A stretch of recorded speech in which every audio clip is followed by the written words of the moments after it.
नमस्कार। दिवाली बहुत पास है और दिवाली के समय हम दिया और पटाखे चलाकर बहुत ज़्यादा फेस्टिविटीज़ एंजॉय करते हैं। इसके फेस्टिविटीज़ के साथ में पटाखे और दिए अपने साथ में कुछ प्रॉब्लम्स लेकर के आते हैं, जिसके लिए मैं यहाँ उपस्थित हुआ हूँ और ये वीडियो बना रहे हैं। यदि पटाखा चलाते हुए यदि कोई हादसा हो जाए या कोई एक्सीडेंट हो जाए तो उसके बारे में हम चर्चा करते हैं। उसके लिए हम क्या सावधानी बरतें और यदि कुछ गड़बड़ हो जाए या कोई हादसा हो जाए तो उसका कैसे इमीडिएट उपचार करें या फर्स्ट एड कैसे लें। जैसे मैंने हमेशा कहा है कि या हर कोई कहता है कि prevention is better than cure. तो हम क्या क्या सावधानी रखें जिससे हम पटाखे के एक्सीडेंट से बच सकते हैं। सबसे बेस्ट ये है कि हम पटाखे ना चलाएं।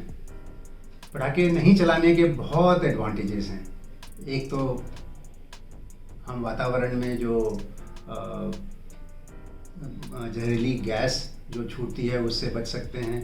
वातावरण साफ रहेगा, सांस की तकलीफ कम होगी और इससे हमें काफ़ी बचाव होता है।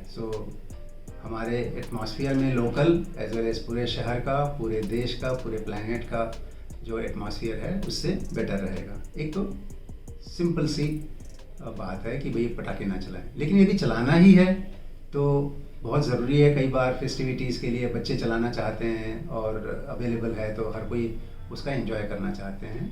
तो उस स्थिति में क्या करें?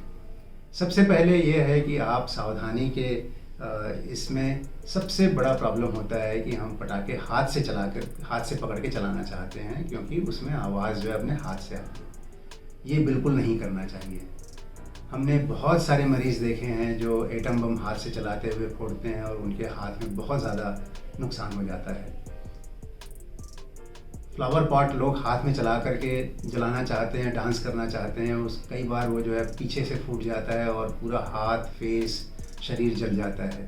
तो हाथ से कोई भी पटाखे पकड़ करके डायरेक्टली ना चलाएं। दूसरा, हमने ये देखा है कि ये मेजॉरिटी ऑफ द पेशेंट्स जो होते हैं वो छोटे बच्चे होते हैं, 5 से लेकर के 15 साल के बच्चे होते हैं, स्पेशली लड़के। तो ऐसे बच्चे यदि पटाखे चला रहे हैं तो उसके साथ में वन ऑफ द पेरेंट्स या एक एडल्ट साथ में होना चाहिए जो उनको सुपरवाइज कर सके। तीसरा, पटाखे चलाते टाइम हमेशा लंबा स्टिक यूज़ करें उसको लाइट करने के लिए। जैसे आपको फुलझड़ी है तो एक लंबे स्टिक वाली फुलझड़ी होनी चाहिए। यदि आप आग से जलाते हैं तो आप लंबे स्टिक में आप टिप पे आग लगा करके उसमें पटाखे चलाइए। अनारदाना जब जलाते हैं तो फुलझड़ी में भी आप स्टिक लगाइए या लंबे स्टिक वाला फुलझड़ी यूज़ करिए, तो ये इससे बचाव हो सकता है।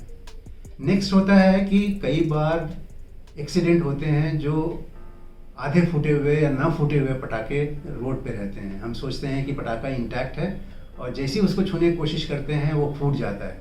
तो ये बहुत कॉमन प्रॉब्लम होती है जो हम देखते हैं अपने हॉस्पिटल में। जो एक्सीडेंट इस तरीके से होते हैं जो सुरखे हुए पटाखे या जो ब्लास्ट नहीं हुए होते हैं, जिसमें बत्ती भर आधी जल जाती है और वो पड़े रहते हैं। नेक्स्ट होता है कि इसको आप किसी डब्बे में रख करके मत फोड़िए। कोई भी टिन वगैरह का डब्बा वगैरह ले करके आप पटाखे के ऊपर रख करके फोड़ते हैं तो उसमें काफ़ी ब्लास्ट होता है और जो डब्बे हैं उनके पीसेस जो हैं लोगों के ऊपर दूर दूर तक के चले जाते हैं। वो जैसे मिसाइल जैसे काम करते हैं। तो ये वाला कभी नहीं करिए। या जलते हुए आग में पटाखे मत डालिए। उसमें क्या होता है कि जलते हुए आग में से जो चिंगारियाँ हैं वो बहुत दूर तक के जाती हैं और उससे बहुत ज़्यादा नुकसान हो सकता है। तो इस तरीके से आप यदि अपने बचाव के लिए साधन रखते हैं, ये सब उपाय करते हैं, तो एक्सीडेंट होने के चांसेस कम होते हैं। नेक्स्ट होता है कि फुलझड़ी वगैरह जो गर्म तार जो होता है जलने के बाद हम रोड पे फेंक देते हैं। ऐसा कभी मत करिए। उसको गमले में डालिए, जो अनयूज गमला है जिसमें मिट्टी है या रेत है उसमें डालिए या पानी भरे हुए बकेट में डालिए, ताकि वो ठंडा हो जाएगा और नुकसान नहीं पहुंचाएगा।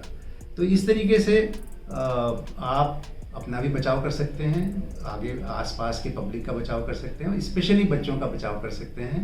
तो बच्चों की देखभाल के लिए, उनके बचाव के लिए आप हमेशा एक सुपरविजन होना चाहिए, एक एडल्ट होना चाहिए और हर चीज़ के लिए उसकी देखभाल होनी चाहिए। उसको केयरफुली पटाखा फोड़ने के लिए आपको डायरेक्शन देना चाहिए।